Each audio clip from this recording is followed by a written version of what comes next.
Hello guys, finally మన car కొన్న dent repair చేయించడానికి మహబూబ్ నగర్ లో ఉన్న వీళ్ళ పుట్టింటికి అయితే పట్టుకొని వచ్చినాం. ఈ డెంట్ పడ్డప్పటి నుంచి మా డాడీ నాకు సరిగ్గా కార్ కూడా ఇవ్వట్లేదు. సర్వీస్ మేనేజర్ వచ్చి కార్ మొత్తం పరిశీలించిన తర్వాత జస్ట్ 8,000 రూపీస్ ఛార్జ్ అవుతుందని చెప్పి ఏం మాట్లాడుతున్నావురా?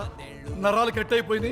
8,000 అనేసరికి బుర్ర బ్లాంక్ అయిపోయింది. మామ నేను ఎక్కడ 300 ఉంటుంది అనుకున్నాం. ఇంకా ఫైనల్ గా మనం ఇంత పెద్ద బొక్క పెట్టినందుకు మా ఓడి ఏమైనా తినిపియమని పిస్తా హౌస్ కి అయితే పట్టుకొచ్చిండు. ఇంకా మనోడు చెప్పిన ప్రైస్ షాక్ లో నుంచి బయటికి రావడానికి ఒక కొబ్బరి బొండం అయితే తాగినా. ఇదంతా బాగానే ఉంది, కానీ ఇప్పుడు మా డాడీకి ఆ డెంట్ కాస్ట్ 8,000 అంటే నా పరిస్థితి ఏందో.